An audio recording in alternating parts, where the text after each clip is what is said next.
Hey everybody, welcome to yet another lesson of learning Japanese. So in the previous lesson, we covered the grammar pattern that consisted of x dewanakute y to mean not x but rather y. In this lesson, we're going to cover another grammar pattern that's pretty related to this because it kind of shares the exact same construction other than the fact that it adds one simple word and takes out some minor thingies that we'll find out in a few seconds. And so the topic of today's lesson is the grammar pattern either a clause or a noun plus the phrasing dakedenakute plus another noun plus the particle mo to mean not only clause / noun, but also noun2 as well. And of course, when I say denaku here, there's always going to be basically the alternative of janaku instead. But yeah, you should get the point. So you should see how this kind of relates to the grammar pattern that we covered in the previous lesson, wherein that one was saying not x, but rather y. This one is basically saying not only x, but also y. And like I mentioned, the only significant change to the construction of this grammar pattern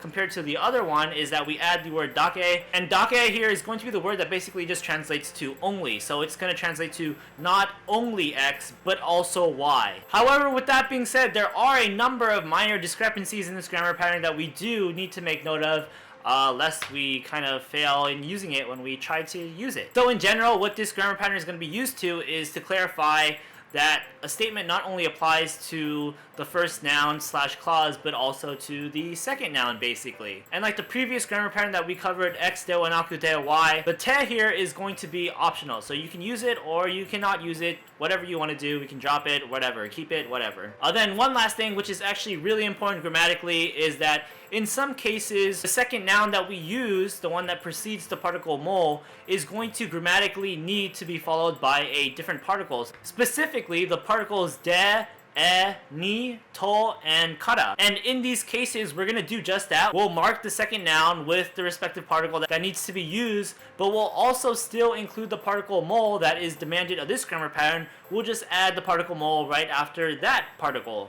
And if we do that, things will be just fine and grammatically sound. Okay, so now that we have basically the meaning behind the grammar pattern and the little technicalities down, let's move on to some examples. And so for our first example sentence, we're going to recycle the last example sentence that we used in the previous lesson and kind of make it more advanced and more relevant to this grammar pattern. So for our line, we have Watashi wa kankokugo dake de naku, nihongo ga hanaseru. And so then what this line will translate to is I can not only speak Korean, but also Japanese. Let's break down the sentence bit by bit. First up, we have Watashi. That's going to translate to me or I. We're going to mark me or I as the topic of the sentence with the particle wa right after it. Then we have the word kankokugo, which means Korean. This is going to be our first variable in the grammar pattern, and it's going to be a noun, as opposed to our other choice, a clause. And so there we have our first variable. Then we add the default phrasing dakedenaku. And so then right after that, we add our second variable, which is going to be a noun, and it's going to be nihongo, which means Japanese. So right after our second noun now, we add the particle mo, just like the grammar pattern demands, and then we add the verb hanaseru, which is the potential form of the verb hanasu, which means to speak, so it turns into I can speak. And so altogether the sentence is going to read once again, Watashi wa kankokugo dake de naku, nihongo mo hanaseru, and that's going to mean I can speak not only Korean but also Japanese. For our next example sentence, we have the line, Kyou wa suugaku no shukudai dake de nakute, eigo to bungaku no shukudai mo arimasu. And this will translate to basically, today I not only have math homework, but also English and literature homework as well. So let's break down the sentence bit by bit. First up, we have kyo, which is going to translate to today.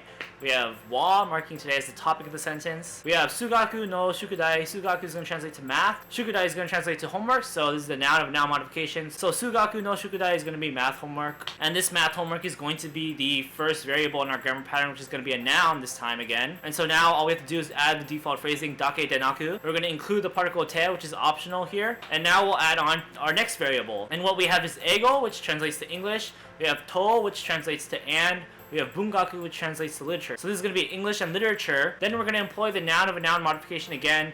No shukudai, so this is going to be English and literature homework. So English and literature homework are our second noun, so it needs to be succeeded by the particle mo, and that's exactly what happens here. Then simply we add arimasu right after that. And what that of course will mean is to have. And so altogether the sentence translates to, today I not only have math homework to do, but also English and literature homework as well. Kyou suugaku no shukudai dake denakute, eigo to bungaku no shukudai mo arimasu. For our last example sentence, we have the line 日本には車があるだけじゃなくて新幹線でも旅行できる. And what this line will translate to is basically, in Japan, there are not only cars, but also you can travel by bullet train. So let's break down this sentence bit by bit. First up, we have Nihon, which is going to be Japan. We have the particles ni and the particle wa, marking Japan as the topic of the sentence. We have the word kuruma, which is going to be car. Then we have ga aru, which means there are cars, basically. And this is going to be the example where we're using a clause in the place of the first variable in the grammar pattern instead of a noun. So kuruma ga aru dake denakute is going to be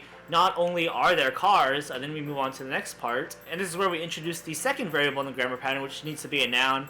And so we have shinkansen, which is going to be bullet train. We're going to mark shinkansen here with a de before we mark it with the particle mo, which is required of the grammar pattern, because the de here is acting as an instrument marker. And the reason we know this is, well, not only because we made up the sentence ourselves, but because we have the verbal noun ryoko suru right after it. So if this is a verb, then shinkansen de is going to express by what means the verb is done. So ryoko suru is going to be the verbal noun that means basically to travel. And so then what it'll mean with shinkansen de right before is to travel by means of bullet train. The de is acting as an instrument marker, so we see that the bullet train is the instrument by which we're doing the verb, so that basically translates to by. So travel by bullet train. In relation to the grammar pattern and discussion here, we also have to add the particle mo right after the particle de, because like I said earlier, this is a demand of the grammar pattern. But in the case that our noun in the second variable slot needs to be modified by the particle de, then we also include the de there, and then we just put the mo right after it, and it'll still make grammatical sense. Then of course the last thing to note here is that the ryoko suru is going to be conjugating to the potential form, so basically suru just turns into its potential form, which is dekiru. And altogether, once again, this is going to translate to, in Japan, there are not only cars, but also you can travel by bullet train. Nihon ni wa kuruma ga aru dake ja nakute, shinkansen de mo ryoko dekiru. And so yeah, that should wrap up the examples that we have for this grammar pattern. It is kind of complicated just because there's a lot of technicalities to it, but other than that, the meaning itself is pretty intuitive. It's just used when you want to say not only X, but Y as well, which is very much so a common utterance.